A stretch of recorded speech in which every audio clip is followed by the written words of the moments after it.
Salut les renards, c'est Foxpy, on se retrouve aujourd'hui pour le 137e épisode de la playlist Algorithme en Python. Aujourd'hui, on va voir comment additionner deux matrices. Alors l'addition de matrices, c'est très simple, les deux matrices doivent avoir la même forme, donc le même nombre de lignes et le même nombre de colonnes, et un élément qui a une certaine ligne, une certaine colonne, sera additionné à l'élément de l'autre matrice qui sera à la même ligne et à la même colonne. Donc on fait ça pour tous les éléments, et on obtient la matrice qui est le résultat de la somme de deux matrices.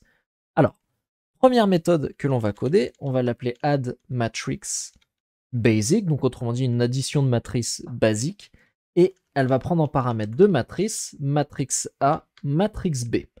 Sachant que nos matrices ici seront représentées par une liste de listes. Alors je vous donne un exemple, ici je crée mat de 1, 2, et ensuite 3, 4. Donc là on a une matrice 2, 2 qui aura la forme comme ça, 1, 2, hop, 3, 4. Donc ça, c'est les matrices qui sont envoyées en paramètres, ça sera ce à quoi elles ressemblent. Ok. Alors la première chose à faire, justement, c'est de vérifier qu'elles aient bien le même nombre de lignes et le même nombre de colonnes. Donc si la longueur de la première matrice est différente de la longueur de la deuxième matrice, ou que la longueur de la première ligne, vu qu'en fait toutes les lignes ont la même longueur, le même nombre de colonnes, donc si la longueur de la première ligne de la matrice A est différente de la longueur de la première ligne de la matrice B, alors on a des matrices qui ne possèdent pas le même nombre de colonnes, et là tout simplement on va renvoyer none. On pourrait faire raise une erreur, lever une erreur, c'est-à-dire raise par exemple value error, pour dire qu'il y a une erreur de valeur, etc. Nous on va juste faire un return none. Ok. Si on n'a pas renvoyé none, c'est que nos matrices sont bien la même forme. Donc ici, je vais créer new matrix qui est égale à une liste. Ça sera la matrice que l'on va renvoyer, la matrice résultat. Alors, chaque ligne dans range length matrix A. Donc ici, si notre matrice possède 3 lignes, eh bien, on va parcourir ligne vaudra 0, 1, 2. Si notre matrice vaut 5, enfin la longueur de notre matrice, le nombre de lignes est égal à 5, alors line vaudra 0, 1, 2, 3, 4. Donc for line in range length de matrix. Length de matrix renvoie ici la longueur de la matrice, donc ici renvoie le nombre de lignes. Hop, double point. Là, je vais instancier line matrix, qui est une liste qui va représenter les lignes de notre matrix. Et enfin, for call in range. Et là, on va faire length de matrix A line, donc pour la longueur d'une ligne de notre matrice A. Donc call, si nous avons 4 colonnes, et bien call vaudra 0, 1, 2, 3. Si nous avons 7 colonnes, call vaudra 0, 1, 2, 3, 4, 5, 6, etc. etc. Donc double point. Donc là, on fait une boucle imbriquée, on va parcourir toutes les lignes, et pour chaque ligne, on va parcourir toutes les colonnes.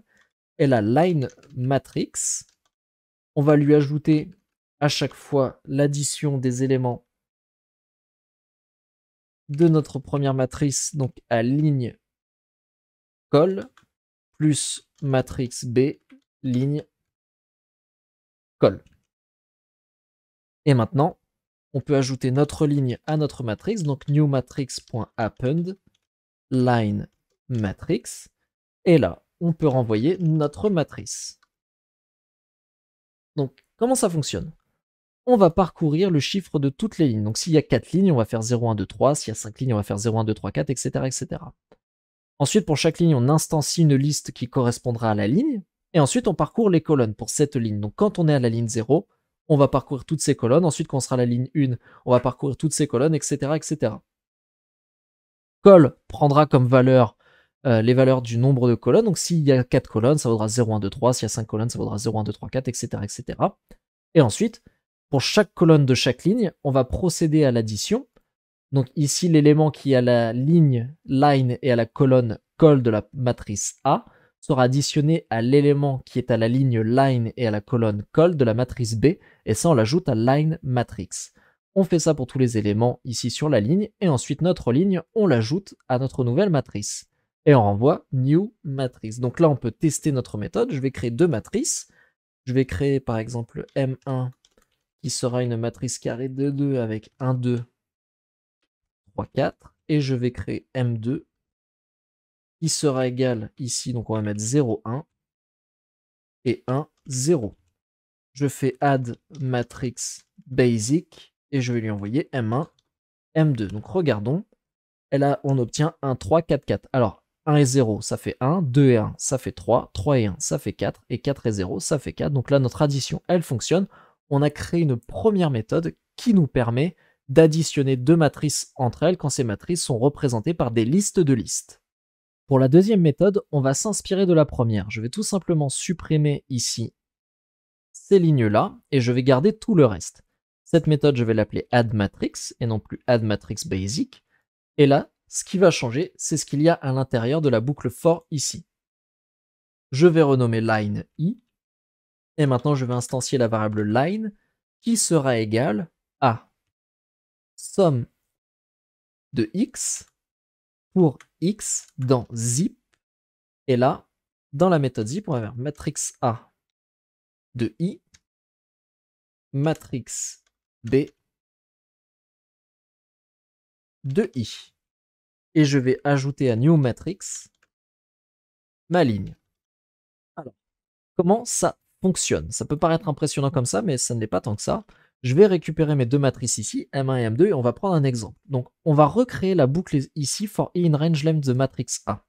Alors ici, for i in range, et là, on n'a pas matrix A, on a M1, donc je vais récupérer la longueur de M1. Donc ici, la longueur de M1, il y a deux lignes, donc i sera d'abord égal à 0, puis ensuite i sera égal à 1. Ok. Là, on a une autre boucle for x in zip. Donc, je vais recréer cette boucle ici, for x in zip. Et là, on a matrix A de i. Donc ici, on n'a pas matrix A, on a M1. Donc ici, je vais faire M1 de i. Et ici, je vais faire M2 de i. Ok. Alors, je vais afficher x pour que vous puissiez voir à quoi ça correspond. Et ici, je vais afficher M1 de i pour que vous puissiez voir à quoi cela correspond. Je vais même mettre M2 de i. Donc, regardons déjà ça. Donc, M1 de i, c'est 1, 2. En effet, quand i vaut 0, c'est la première ligne, donc c'est 1, 2. Et quand i vaut 0 pour M2, c'est la première ligne, donc c'est 0, 1. Donc là, on a 1, 2, 0, 1. Ensuite, pour x, dans M1 de i, M2 de i. Alors le zip, en fait, ça va associer chaque élément ensemble. Donc, vous voyez ici que ça associe le 1 et le 0. Donc, c'est ce 1-là et ce 0-là. Ce qu'a fait le zip, c'est que là, il a parcouru le premier indice de M1 de i. Donc, le premier indice de M1 de i, c'est celui-là. Il a parcouru le premier indice de M2 de i, c'est celui-là. Et il les a assemblés. Ça a donné 1, 0. Ensuite, il a parcouru le deuxième indice, donc là, ça associait ces 2 et 1, et il les a associés. Ensuite, i est passé à 1. Donc quand i est passé à 1, le premier indice ici pour le x, eh bien c'était 3 et 1, donc il les a associés. Et le deuxième indice, c'est 4 et 0, donc il les a associés. Ce que l'on fait dans la méthode, c'est qu'on fait la somme de x pour chaque x de zip matrix AI, matrix BI. Donc là, ici, tout simplement, il suffirait de faire somme de x. Et si je l'affiche, on obtient 1, 3, 4, 4. Donc 1 et 0, ça donne 1, c'est ici. 2 et 1, ça donne 3, c'est ici. 3 et 1, ça donne 4, c'est ici. Et 4 et 0, ça donne 4, c'est ici. Donc, petit récapitulatif, avec le zip ici, on associe nos lignes de matrice et on parcourt chaque élément de nos lignes, on les associe et on en fait la somme. Cette double boucle ici, cette boucle imbriquée, représente exactement la même chose que cette ligne. Et les crochets autour indiquent que l'on veut tout ça dans une liste. Une fois que l'on a notre ligne, eh bien notre ligne, on l'ajoute à New Matrix. Donc là, ici, si j'exécute, on obtient exactement le même résultat, 1, 3 et 4, 4. Donc ça nous permet bien d'obtenir la somme de deux matrices. Alors on peut prendre un autre exemple ici avec une matrice. On va prendre une matrice 2, 3. Donc 1, 2, 5, 3, 4, 6. Et on va faire 0, 1, 2 et 1, 0, moins 1. J'exécute, donc là on a 1 et 0, ça fait 1, 2 et 1, ça fait 3, 5 et 2, ça fait 7, 3 et 1, ça fait 4, 4 et 0, ça fait 4, et 6 moins 1, ça fait 5. Donc là, notre méthode, elle est fonctionnelle. Et alors, pour certains, ça peut paraître moins lisible, mais pour ceux qui ont l'habitude de manipuler Python, eh bien ça peut paraître plus correct, plus lisible, plus concis. La dernière méthode que je vais vous montrer utilise le module NumPy ou NumPy qui permet justement de faire des calculs d'algèbre linéaire, donc justement des manipulations de vecteurs et de matrices. Donc pour ça, je vais faire import NumPy as NP. Donc ici, NumPy sera renommé NP dans mon programme.